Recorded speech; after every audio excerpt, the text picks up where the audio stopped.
السلام عليكم ورحمة الله وبركاته. إن الحمد لله نحمده ونستعينه ونستغفره ونعوذ بالله من شرور أنفسنا ومن سيئات أعمالنا. من يهده الله فلا مضل له ومن يضلل فلا هادي له. أشهد أن لا إله إلا الله وحده لا شريك له وأشهد أن محمدًا عبده ورسوله أدى الأمانة ونصح الأمة وتركهم على محجة البيضاء ليلها كنهارها لا يزيغ عنها إلا هالك. ثم أما بعد. Hadirin ikhwan dan akhwat sekalian yang semoga senantiasa dirahmati oleh Allah Subhanahu wa taala. Alhamdulillah, kita bersyukur kepada Allah Azza wa Jalla atas berbagai limpahan nikmat dan karunia yang Allah berikan kepada kita semua, sehingga di malam hari ini kita bisa menunaikan salat maghrib secara berjamaah. Dan hadirin sekalian, kita bisa melaksanakan salat itu bukan semata-mata karena kemampuan kita, kekuatan kita. Karena ada orang-orang yang mungkin secara fisik jauh lebih kuat dari kita, lebih berotot dari kita, tapi ketika dia mendengarkan azan, dia tidak punya kemampuan untuk datang ke masjid menunaikan salat. Maka kita yang bisa salat, ini bentuk kemudahan yang Allah berikan kepada kita sekalian. Maka kita bersyukur kepada Allah Subhanahu wa ta'ala. Salawat dan salam semoga senantiasa tercurahkan kepada Nabiullah Nabi Muhammad sallallahu alaihi wasallam, kepada keluarga beliau, sahabat-sahabat beliau dan pengikut-pengikut beliau. Hadirin jemaah sekalian rahimakumullah, kita lanjut lagi pembahasan kita ya, dengan kita membahas kitab Al-Arba'un Haditsan Nabawiyyah fi Minhaj ad-Da'wah as-Salafiyyah ya, 40 hadis nabawiyah dalam manhaj da'wah salafiyah. Di pertemuan sebelumnya kita sudah membahas hadis yang kedua, yaitu hadis tentang tauhid masdarut talaqqi. Ya, kita ya mengambil sumber agama dari sumber yang satu, yaitu Al-Qur'an dan As-Sunnah. Di pembahasan sebelumnya kita bahas hadis tentang ikhlas, yang mana di pembahasan pertama ya penulis menyebutkan bahwa seseorang yang ingin selamat dari ighwa wa idlal asy-syaitan, seseorang yang menginginkan selamat dari godaan dan penyesatan yang akan dilakukan oleh syaitan, maka dibutuhkan beberapa hal. Yang pertama, dia harus ikhlas di dalam beribadah dan di dalam beragama. Yang kedua, agar dia selamat ya, dia harus mengambil sumber agama dari Al-Quran dan As-Sunnah, bukan dari tradisi, bukan dari nenek moyangnya, bukan dari kebiasaan, tapi dia mengambil sumber agama dari Al-Quran dan As-Sunnah. Kemudian yang ketiga, tauhid masdarul fahmi ya, dia harus memahami nas Al-Quran dan As-Sunnah sesuai dengan pemahaman yang benar ya, sesuai dengan pemahaman yang benar. Karena di akhir pembahasan sebelumnya ya penulis mengatakan wal firaq al-islamiyah qatibatan la tunkir hadainil aslaini, karena semua kelompok di dalam Islam ya, itu tidak ada yang mengingkari dua sumber ini ya, Al-Quran dan As-Sunnah. Ya, antum mau nanya kelompok apa saja, semuanya pasti ngaku kita ikut Al-Quran dan As-Sunnah. semuanya.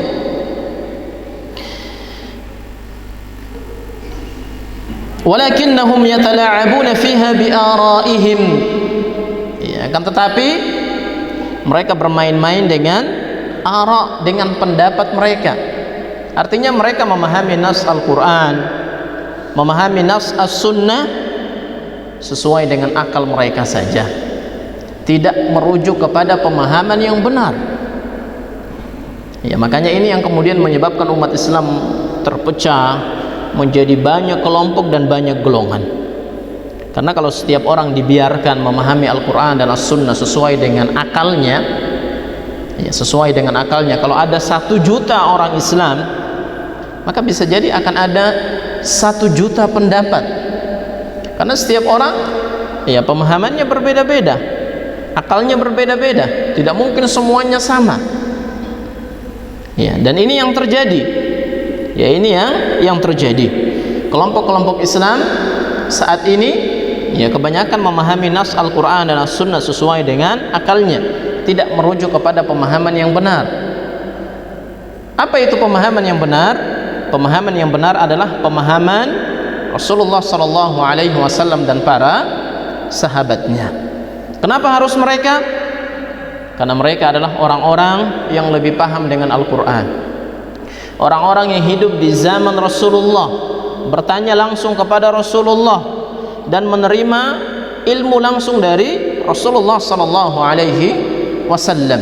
Maka pemahaman mereka adalah pemahaman yang lurus, pemahaman yang benar. Sehingga pada peristiwa peperangan antara Khawarij dengan para sahabat, ya, di masanya Ali bin Abi Thalib, itu ada 5.000 orang-orang yang memberontak kepada Ali bin Abi Thalib. Maka kemudian Abdullah bin Abbas berkata kepada Ali bin Abi Thalib, utus saya akan mendebat mereka. Maka datang, ya, Abdullah bin Abbas, ya, menemui orang-orang Khawarij dan mendebat mereka. Di awal perkataannya Ibnu Abbas mengatakan, ya, mereka para sahabat itu orang yang paling paham dengan Al-Quran, paling paham dengan hadis. Mereka hidup di zaman Rasulullah, mereka hidup di zaman Al-Quran diturunkan, dan tidak ada satupun sahabat yang ada pada kelompok kalian. Ya, karena 5.000 Khawarij nggak ada satupun sahabat yang bergabung dengan kelompok mereka. Karena mereka memahami nas Al-Quran dengan pemahaman mereka yang keliru, dengan pemahaman mereka yang menyimpang, yang akhirnya kemudian mereka, ya, berperang melawan atau memberontak kepada Ali bin Abi Thalib. Maka kemudian Abdullah bin Abbas mendebat mereka, dan, ya, sekitar 2.000 orang itu taubat, keluar dari Khawarij, dan 3.000-nya tetap memerangi Ali dan diperangi oleh Ali bin Abi Thalib, hingga banyak di antara mereka yang terbunuh. Hadirin jemaah sekalian rahimakumullah, kita lanjut ke hadis yang ketiga. Ya, di sini penulis memberi judul Tauhid Masdarul Fahmi. Ya, kita harus, ya, memahami nas Al-Quran dan As-Sunnah dengan pemahaman yang satu, dengan pemahaman yang benar. Awalan, fahmul khulafa ar-rasyidin. Ya, bagaimana pemahaman yang benar tersebut? Yang pertama kata penulis, yaitu pemahaman, ya, khulafa ar-rasyidin. Ya, pemahaman Abu Bakar, pemahamannya Umar, Uthman, Ali radhiyallahu anhum ajma'in. Dan di sini penulis membawakan hadis Irbad bin Sariyah yang diriwayatkan oleh Abu Dawud, At-Tirmidzi, Ibnu Majah, dan disahihkan oleh Syekh Al-Albani. An Irbad bin Sariyah radhiyallahu anhu qala, dari Irbad bin Sariyah radhiyallahu anhu, beliau menuturkan, wa'adhana Rasulullah sallallahu alaihi wasallam mau'izatan balighatan. Suatu hari Rasulullah sallallahu alaihi wasallam menasihati kami dengan nasihat yang sangat dalam. Wajilat minha al-qulub wa dharafat minha al-uyun, sehingga membuat hati kami bergetar dan membuat air mata kami bercucuran. Jadi nasihat-nasihat Rasulullah SAW itu sangat dalam, masuk ke lubuk hati yang terdalam, dan membuat para sahabat menangis. Dan membuat para sahabat menangis. Faqulna, maka kami berkata, ya Rasulullah, wahai Rasulullah, ka'annaha mau'izatun muwaddi' fa'awsina. Seakan-akan ini adalah nasihat perpisahan. Jadi nasihat-nasihat yang disampaikan Nabi SAW kepada para sahabatnya, ini seakan-akan nasihat perpisahan. Setelah itu Rasulullah akan berpisah dengan para sahabatnya. Maka mereka mengatakan, fa'ausina, berilah wasiat kepada kami.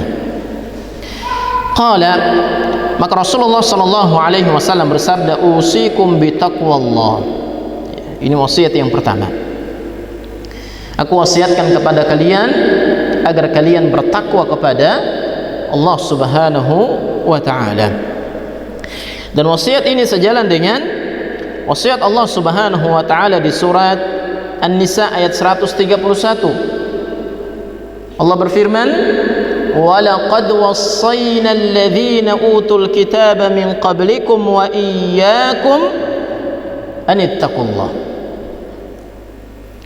Dan kami telah mewasiatkan kepada orang-orang yang diberikan Alkitab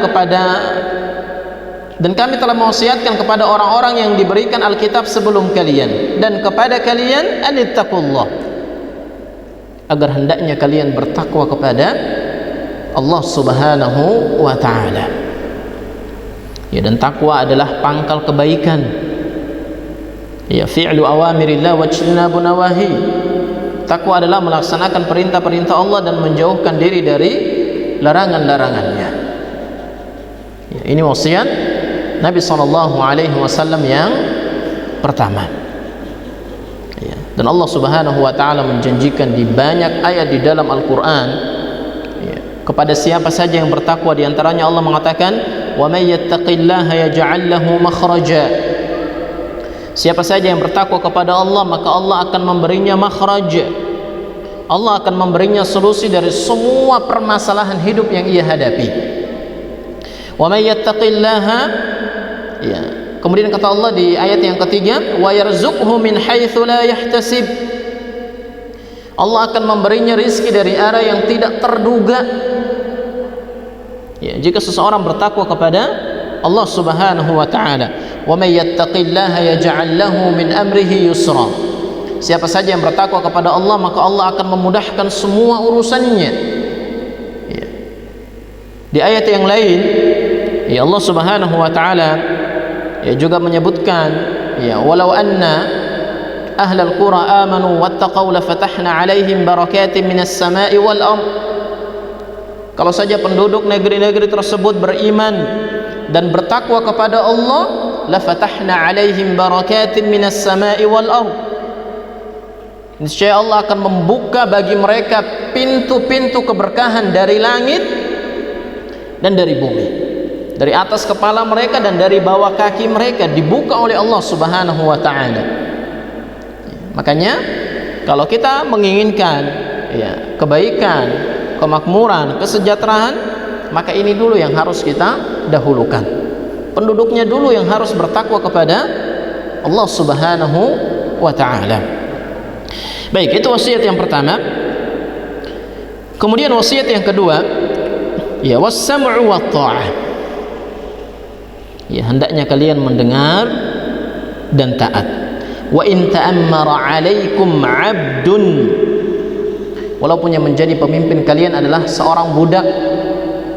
Dalam riwayat yang lain beliau mengatakan, wa in ta'ammara 'alaikum 'abdun habasyi, walaupun yang menjadi pemimpin kalian adalah seorang budak dari Habasyah, ya, dari Ethiopia, budak yang berkulit hitam. Artinya seorang mukmin itu selalu mendengar dan taat kepada pemimpinnya, mendengarkan ucapan pemimpinnya dan menaati perintahnya. Ya, disebutkan dalam hadis riwayat Bukhari dan Muslim, dari Abdullah ibnu Umar, Nabi SAW bersabda, "Alal mar'il muslim as-sam'u wa ta'ah." Bagi setiap mukmin, setiap muslim hendaknya mendengar dan taat kepada pemimpinnya. Illa ayyumara bi ma'siyatin, kecuali kalau pemimpinnya memerintahkan maksiat. Fa in umira bi ma'siyatin fala sam'a wala ta'ah. Kalau pemimpinnya memerintahkan maksiat, maka kita tidak boleh mendengarkannya dan tidak boleh menaatinya. Artinya selama kebijakan pemimpin itu bukan bentuk maksiat, wajib bagi kita untuk taat. Ustaz, bagaimana kalau kebijakannya tidak sesuai dengan keinginan kita, tidak sesuai dengan harapan kita? Nabi SAW juga bersabda dalam hadis riwayat Muslim dari Abdullah ibnu Abbas, ya, Nabi SAW bersabda, "Man kariha min amirihi syai' falyasbir." Ya, siapa saja yang membenci sesuatu dari pemimpinnya, falyasbir, maka hendaknya dia bersabar.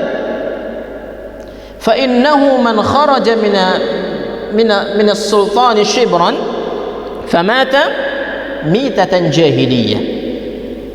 Karena siapa saja yang keluar dari ketaatan pemimpinnya sejengkal saja, ya, tidak mau taat, kemudian dia mati, maka matinya seperti matinya orang jahiliyah. Ya. Jadi kalau ada kebijakan pemimpin yang tidak kita sukai, ya, perintah pemimpin yang tidak sesuai dengan keinginan kita, kita bersabar. Ya, kita bersabar. Ya, tidak boleh memberontak, tidak boleh melakukan demonstrasi, ya, tidak boleh, karena ini bukan akidah Ahlus Sunnah wal Jamaah. Akidah Ahlus Sunnah wal Jamaah bersabar dengan kezaliman pemimpin, walaupun dia zalim kita bersabar. Ya, seperti yang disebutkan juga dalam hadis riwayat Muslim, ya, Nabi SAW bersabda ketika ditanya, ya Rasulullah, saya lupa hadisnya. Ara'aita in wulli alaina umara'un yas'aluna haqqana wa yas'aluna haqqahum wa yamna'una haqqana. Wahai Rasulullah, bagaimana jika nanti kami berjumpa dengan pemimpin-pemimpin yang hanya meminta hak mereka dan tidak menunaikan hak kami? Ya. Jadi maunya haknya saja yang ditunaikan, kita bayar pajak, kita taat dan yang lainnya, tapi pemimpinnya tidak pernah mensejahterakan rakyatnya, uang rakyat dikorupsi, ya, kebijakan-kebijakan tidak pro dengan rakyat dan yang lainnya. Ini ditanyakan oleh sahabat, maka Nabi SAW mengatakan kepadanya, berikan hak mereka, ya, berikan hak mereka dan mintalah hak kalian kepada Allah. Fa inna ma 'alaihim ma hummilu wa 'alaikum ma hummiltum. Karena mereka akan mempertanggungjawabkan perbuatan mereka dan kalian pun akan mempertanggungjawabkan perbuatan kalian. Dalam hadis yang lain, ya, di Kitabul Imarah dalam Sahih Muslim, Nabi SAW juga bersabda, alal mar'il muslim as-sam'u wa ta'ah wa in duriba zahrak wa ukhidha malak. Ya, bagi setiap muslim hendaknya mendengar dan taat kepada pemimpinnya. Ya, wa in duriba zahrak, walaupun mereka memukul punggung kalian, wa ukhidha malak, dan mereka mengambil harta kalian. Memukul punggung orang tanpa sebab, ini zalim. Mengambil harta orang, ya, tanpa hak, ini zalim. Tapi kata Nabi SAW, fasma' wa ati', ya, dengar dan taat. Kemudian masih dalam Sahih Muslim, ya, Nabi SAW menjelaskan tentang siapa pemimpin yang baik. Beliau SAW bersabda, khairu a'immatikum alladzina tuhibbunahum wa yuhibbunakum wa tusalluna alaihim wa yusalluna alaikum. sebaik-baik pemimpin kalian adalah pemimpin yang kalian mencintai mereka dan mereka mencintai kalian. Jadi rakyat cinta dengan presidennya, rakyatnya cinta dengan rajanya, dan rajanya pun sama, mereka juga cinta dengan rakyatnya. Wa tusalluna alaihim wa yusalluna alaikum, kalian mendoakan kebaikan untuk mereka dan mereka pun mendoakan kebaikan untuk kalian. Jadi rakyatnya mendoakan pemimpinnya, pemimpinnya pun mendoakan kebaikan untuk rakyatnya. Wasyirar wa immatikum alladzina tubghidunahum wa yubghidunakum, dan seburuk-buruknya pemimpin kalian adalah pemimpin yang kalian benci dan mereka pun membenci kalian. Wa tal'anunahum wa yal'anunakum, kalian melaknat mereka, mencaci maki mereka, menghina mereka, mereka pun sama. Ya, pemimpinnya mencaci maki rakyatnya, menghina rakyatnya, menangkap rakyatnya, ya, menzalimi rakyatnya, memenjarakan rakyatnya. Jadi pemimpin dan rakyatnya saling membenci, saling perang. Maka ketika para sahabat mendengarkan Nabi SAW mengatakan demikian, mereka kemudian bertanya, "Ya Rasulullah, afala nunabidhuhum bis-suyuf?" Wahai Rasulullah, apakah kita memerangi mereka dengan pedang-pedang kita? Maka Nabi SAW mengatakan, la ma aqamu fikum as-salah, jangan selama mereka masih mendirikan salat. Ya, maka dalam hadis ini Nabi SAW tegas melarang tidak boleh memberontak kepada pemimpin muslim yang masih menunaikan salat, illa antara minhum kufran bawah, kecuali jika kalian melihat dari mereka kekufuran yang jelas, yang nyata, yang terang. Ya, itu pun para ulama menyebutkan harus ada dhawabitnya. Artinya nggak boleh kemudian wah pemimpinnya udah kafir, berbuat zalim, kita kemudian memberontak kepadanya. Nggak boleh, kita harus mempertimbangkan maslahat dan mafsadat. Kita punya kekuatan atau tidak? Kalau pemimpinnya punya jet-jet tempur, ya, tank-tank yang banyak, ya, pasukan yang kuat, sementara kita hanya punya pisau dapur, ya, punya cutter misalnya, atau punya golok yang biasa motong kambing, kita lawan tentara pemerintah yang sudah terlatih, jumlahnya ribuan, punya peralatan tempur yang super canggih misalnya. Maka dalam kondisi seperti itu tidak boleh kita memberontak, karena kita tidak punya kekuatan. Ya, tidak boleh memberontak, kecuali kalau kondisinya 50-50, ya, imbang. Mereka punya kekuatan, kita juga punya kekuatan, saat itu boleh berontak. Itu kalau pemimpinnya jelas-jelas kafir. Tapi kalau pemimpinnya masih sholat, pemimpinnya muslim, pemimpinnya mengajak kepada kebaikan, tidak melarang kita sholat, tidak melarang kita menerapkan atau mengamalkan agama kita, maka di saat itu tidak boleh bagi kita untuk memberontak. Nah, baik, ini wasiat yang kedua, ya. Wasiat yang pertama wasiat untuk bertakwa kepada Allah. Wasiat yang kedua adalah wasiat untuk mendengar dan taat kepada pemimpin.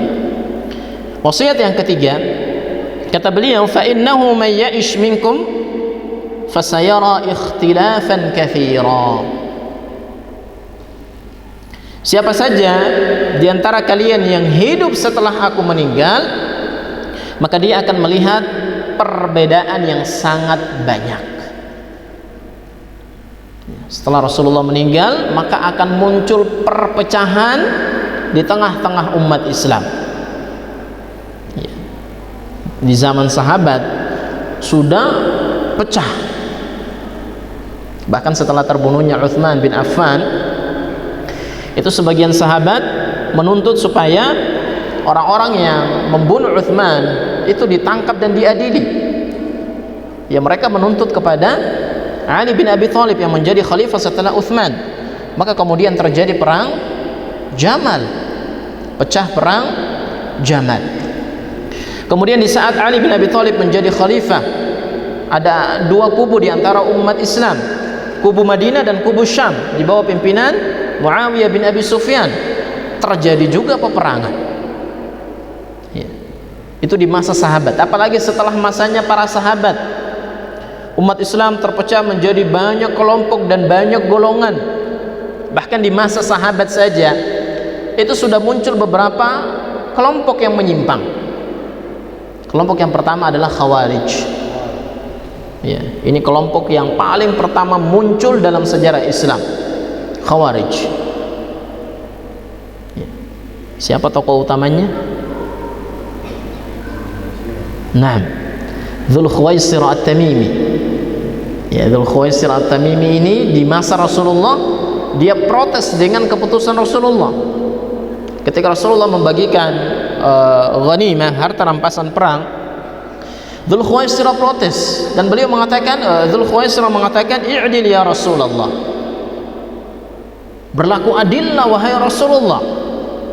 Maka di saat itu Rasulullah marah dan mengatakan, "Waihak, celaka engkau. Wa man ya'dil in lam a'dil." Siapa lagi yang adil kalau aku sudah tidak adil? Maka kemudian setelah itu Nabi SAW mengatakan, "Sayakhruju min dhiddi hadzal rajul qaumun yaqra'una al-Qur'an la yujawizu hanajirahum." Akan keluar dari orang ini satu kaum yang membaca Al-Qur'an tapi tidak melewati tenggorokan mereka, kerongkongan mereka. Yamrukuna minad dini kama yamrukus sahmu minar ramiyah. Mereka keluar dari agama sebagaimana keluarnya ya, anak panah dari busurnya. Dan ini isyarat ya, akan kemunculan Khawarij. Dan di masa Ali bin Abi Thalib muncul kelompok Khawarij. Kemudian kelompok yang kedua yang muncul di masa sahabat adalah Syiah ya, Rafidhah ya, orang-orang Rafidhah yang berlebihan terhadap Ali bin Abi Thalib. Bahkan mereka menganggap Ali bin Abi Thalib sebagai Tuhan ya, mempertuhankan Ali bin Abi Thalib. Maka disuruh taubat, mereka nggak mau. Maka yang nggak mau kemudian dibakar ya. Ali bin Abi Thalib memerintahkan supaya digali tanah, dikasih api di dalam tanah tersebut. Kemudian ya ditanya, "Man ana?" Siapa saya? Kalau dia jawab, "Anta Rabbi," engkau adalah Tuhanku, maka dilemparkan ke dalam api. Tapi yang lain lihat justru semakin yakin bahwa Ali itu Tuhan, karena yang bisa membakar manusia itu Tuhan. Maka kemudian mereka dibakar oleh Ali bin Abi Thalib. Ini kelompok yang kedua. Kelompok yang ketiga namanya kelompok Qadariyah ya, kelompok ini yang mengingkari takdir ya, mereka mengingkari adanya takdir. Mereka mengatakan bahwa segala sesuatu ini terjadi karena ada sebab akibat, tidak ada kaitannya dengan takdir. Dan pernah datang ya beberapa orang dari Basrah ya, dari Irak. Mereka menemui Abdullah ibn Umar dan melaporkan kepada Abdullah ibn Umar bahwa di sana di Basrah ya, di Basrah dan di Kufah itu ada orang-orang yang menolak takdir ya, orang-orang yang tidak beriman dengan takdir. Maka Abdullah ibn Umar mengatakan, kabarkan kepada mereka, anna ibnu Umar bari'um minhum, bahwasanya Abdullah ibn Umar itu berlepas diri dari mereka. Walau annahum anfaqu mithla Uhudin dhahaba, dan kalau saja mereka menginfakkan harta ya, menginfakkan emas sebesar gunung Uhud, maka infak mereka tidak diterima oleh Allah hingga mereka beriman dengan takdir. Kemudian beliau membacakan hadis yang diriwayatkan dari bapaknya Umar bin Khattab ya, hadis Jibril, al-imanu an tu'mina billahi wa malaikatihi wa kutubihi wa rusulihi wal yawmil akhir wa tu'mina bil qadari khairihi wa syarrihi. Iman itu engkau beriman kepada Allah, malaikat-malaikatnya, kitab-kitabnya, rasul-rasulnya, hari akhir, serta engkau beriman dengan adanya takdir. Ya, maka siapa saja yang mengingkari salah satu dari rukun iman, fahuwa kafirun kharijun 'anil billah. Maka dia kafir, dia keluar dari agama. Ya, ini kelompok yang ketiga. Ya, namanya al-qadariyah. Ya, orang-orang yang mengingkari takdir. Jadi di masa para sahabat itu sudah banyak ya perselisihan, perbedaan di antara kaum muslimin, apalagi saat ini. Ya, saat ini terkadang orang awam itu bingung. Saya beragama ikut kelompok yang mana? Karena banyak kelompok di dalam Islam. Ada Khawarij, ada Syiah, ada Maturidiyah, ada Jahmiyah, ada Mu'tazilah, ada Asy'ariyah, dan masih banyak lagi kelompok-kelompok yang lainnya. Yang Nabi SAW menyebutkan dalam hadis iftiraq, wa sataftariqu ummati ala 73 firqatan. Ya, umatku akan terpecah belah menjadi 73 kelompok, 73 golongan, kulluhum finnar, semuanya masuk neraka illa wahidah. Ya, kecuali satu. Maka ditanyakan kepada beliau, man hum ya Rasulullah, siapa mereka? Nabi mengatakan, ma ana alaihi wa ashabi. Itu orang, yaitu aku dan para sahabatku. Artinya orang-orang yang mengikuti Nabi SAW dan para sahabatnya. Baik hadirin jemaah sekalian rahimakumullah, sudah masuk waktu Isya. Kita break untuk azan dulu, nanti kita lanjut setelah azan. Nah,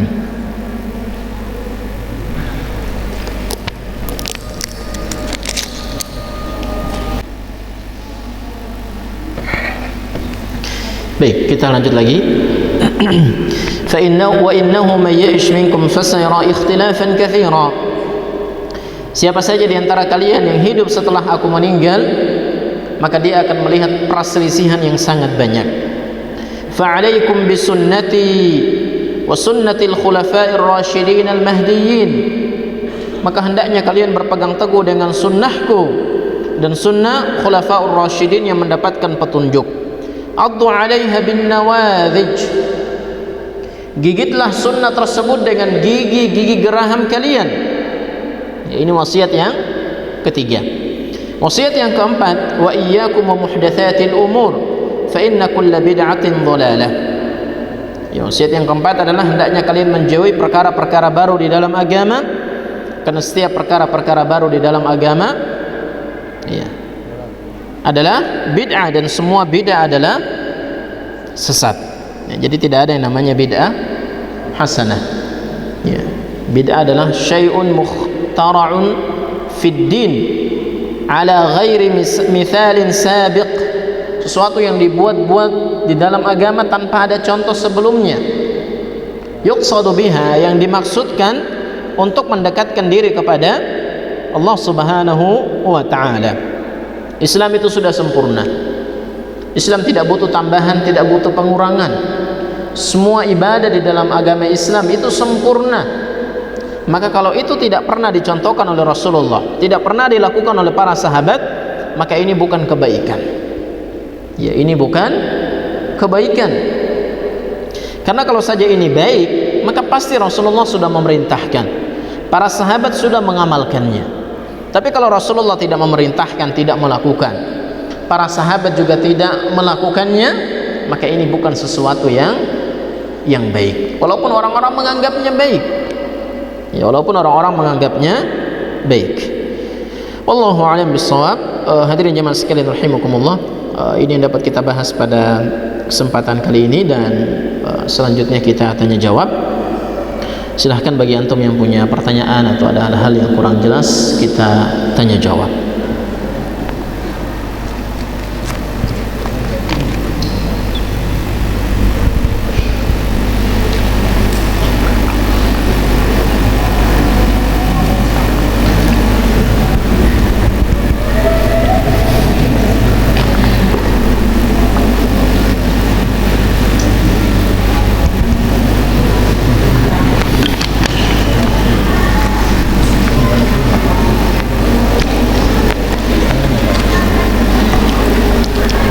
في سؤال؟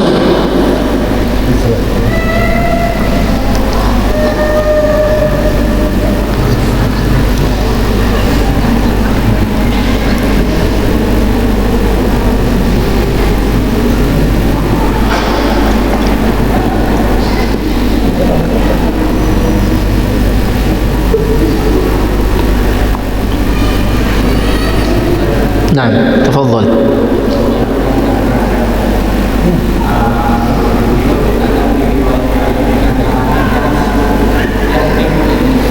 Antum pakai bahasa Indonesia aja ya, biar teman-teman yang lain paham.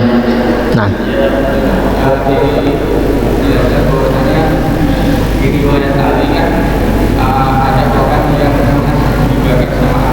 nah, nah,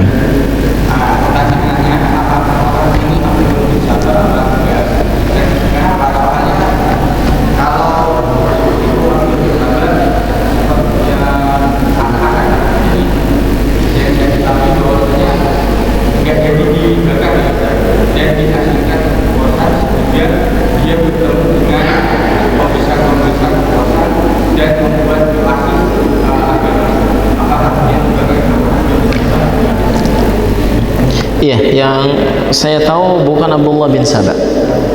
Ya, bukan tokoh Syiah ya. Bukan tokoh besar Syiahnya, tapi orang-orang yang mengikuti pemikirannya Abdullah bin Saba. Naam. Hakada fi ma araftu. Naam. Baik, ada lagi yang lain?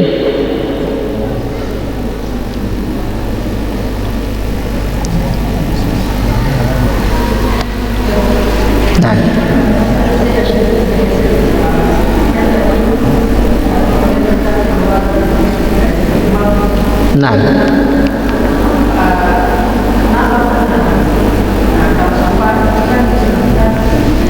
saya nggak dengar dengan baik, suaranya agak keras. Tadi kita nggak boleh keluar dari rumah. Nah, nah, nah,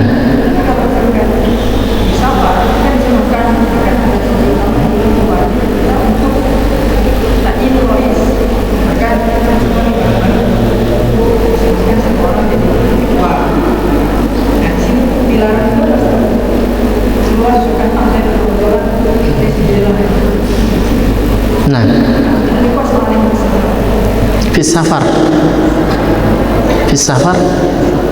Nah, iya, memang diperintahkan di hadis ketika ada 3 orang yang safar atau ada jamaah, ya, kelompok yang banyak, ya, jumlahnya banyak safar, maka hendaknya mereka menunjuk satu pemimpin safar. Ketika dia sudah ditunjuk dan yang lainnya sepakat dia sebagai pemimpin, ya, harus ditaati, tidak boleh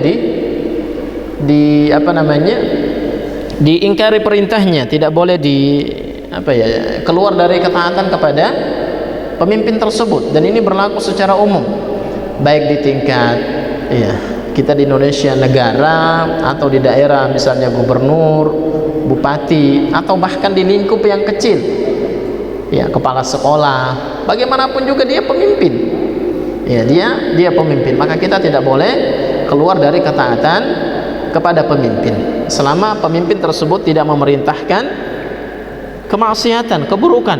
Tapi kalau pemimpinnya buat kebijakan, yang laki-laki nggak boleh sholat berjamaah, yang seperti ini tidak perlu ditaati, ya, tidak perlu ditaati. La ta'ata li makhluqin fi ma'siyatil khaliq. Tidak boleh taat kepada makhluk di dalam bermaksiat kepada al-khaliq. Jadi ini berlaku secara umum, baik pemimpin negara maupun pemimpin safar. Kalau dia pemimpin, maka kita wajib untuk taat kepadanya. Nah, fadhal. Assalamualaikum warahmatullahi wabarakatuh. Waalaikumsalam warahmatullahi wabarakatuh. Setelah pertanyaannya, bagaimana cara kita memahamkan orang yang meyakini adanya bidah hasanah? Dan anak juga pernah baca kalau Imam Nawawi pun pernah yuqarrir dengan bidah itu ada macam-macamnya gitu. Nah, Gimana tuh cara memahamkan orang apabila itu tidak ada hasanah? nah, baik. Imam Malik pernah mengatakan, man ibtada'a fid dini bid'atan thumma yara annaha hasanah faqad za'ama anna Muhammadan khana ar-risalah. Siapa saja yang membuat bid'ah di dalam agama, dia buat ibadah baru, ya, buat sesuatu yang baru di dalam agama, kemudian dia menganggap ini baik ya, bid'ah hasanah, ini baik, maka kata Imam Malik, dia telah menuduh Rasulullah berkhianat atas risalah yang beliau bawa. Lianna Allah yaqul, karena Allah berfirman, al-yawma akmaltu lakum dinakum wa atmamtu alaikum ni'mati wa raditu lakumul islam dina. Ya, hari ini telah aku sempurnakan ya untuk kalian nikmatku dan telah aku ridai Islam menjadi agamamu. Maka Islam itu sudah sempurna. Kemudian kata Imam Malik, kalau di zaman Nabi ada sesuatu yang bukan bagian dari agama, maka sampai hari ini pun itu bukan bagian dari agama. Ya, bukan bagian dari agama. Maka di sini jelas tidak ada yang namanya bid'ah hasanah. Semua bid'ah itu sesat. Dan yang mengatakan sesat itu Nabi SAW, bukan saya. Ya, seperti yang disebutkan dalam hadis riwayat Muslim. Ya. Fa inna asdaqal hadithi kitabullah, sebaik-baik perkataan adalah kitabullah. Wa khairul hadi hadi Muhammadin sallallahu alaihi wasallam, dan sebaik-baik petunjuk adalah petunjuknya Muhammad. Wa syarrul umuri muhdatsatuha, dan seburuk-buruknya perkara adalah perkara-perkara baru yang dibuat-buat di dalam agama. Fa inna kulla muhdatsatin bid'ah, dan semua muhdats itu bid'ah. Wa kullu bid'atin dhalalah, dan semua bid'ah itu sesat. Wa kullu dhalalatin finnar, dan semua yang sesat tempatnya di neraka. Yang mengatakan sesat dan yang mengatakan di neraka siapa? Nabi SAW. Maka kita sebagai seorang muslim, kita beriman dengan apa yang datang kepada kita dari Nabi SAW. Adapun ucapan manusia, ucapan Imam Nawawi atau ucapan imam-imam madhab yang lainnya, maka ucapan mereka bukan hujjah. Ya, ucapan mereka bukan hujjah. Bahkan imam-imam madhab itu mengajak kita untuk mengikuti Al-Quran dan As-Sunnah. Ya, Imam Syafi'i sendiri pernah mengatakan, ya, jika kalian menemukan perkataanku, pendapatku bertentangan dengan hadis, ya, dengan Al-Quran dan As-Sunnah, buang pendapatku ke tembok. Imam Ahmad bin Hanbal juga mengatakan, ya, tidak halal bagi seseorang yang mengambil pendapat kami tanpa mengetahui dari mana kami mengambil pendapat ini, dari mana sumbernya. Kemudian Imam Malik juga mengatakan, kullu qaulin yu'khadh wa yutrak, semua pendapat, semua perkataan itu boleh diambil, boleh ditolak, ya, kecuali penghuni illa sahib hadzal qabr, kecuali penghuni kuburan ini, maksudnya kuburannya Nabi SAW. Maka mereka semua mengajak kita untuk mengikuti Al-Quran dan As-Sunnah. Tidak boleh mengikuti pendapat tokoh, pendapat imam yang bertentangan dengan Al-Quran dan As-Sunnah. Tentu kita menjelaskan sesuai dengan kemampuan kita, dan tugas kita hanya menjelaskan. Urusan mereka ikut atau tidak, mereka berubah atau tidak, itu urusan lain. Karena kita tidak punya hak untuk memaksa orang lain ikut kita. Kita hanya bisa memberikan hidayatul irsyad wal bayan.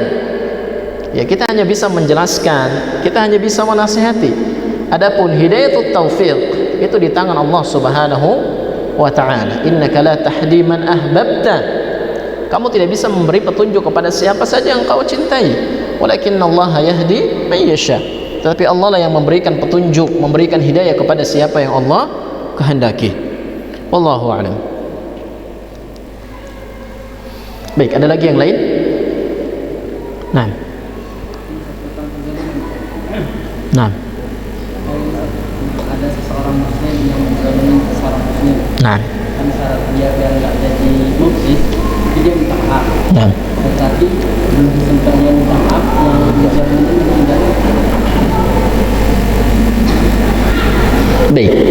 Kalau kasusnya seperti itu, tentu dia harus, kalau kaitannya dengan barang, ya, kezaliman di sini bentuknya barang, ya, dia mengambil hak orang lain tanpa seizinnya, ya, maka kalau dia sudah meninggal dikembalikan kepada ahli warisnya. Tapi kalau kezaliman di sini berupa mencemarkan nama baik, maka dia harus meminta maaf, kemudian mengklarifikasi. Kalau itu disebarkan di media sosial, dia harus mengklarifikasi itu di media sosial. Kalau itu sampai keluar ke TV, ya, dia harus klarifikasi. Dia harus mengatakan, saya minta maaf, apa yang dulu saya katakan itu tidak benar, dan si fulan itu tidak seperti itu. Dijelaskan seperti itu. Kemudian dia meminta maaf kepada keluarganya. Nah, itu kalau kondisinya sudah meninggal. Kenapa? Iya, kalau dengan pukulan kemudian orangnya sudah meninggal, ya sudah, dia bertaubat kepada Allah.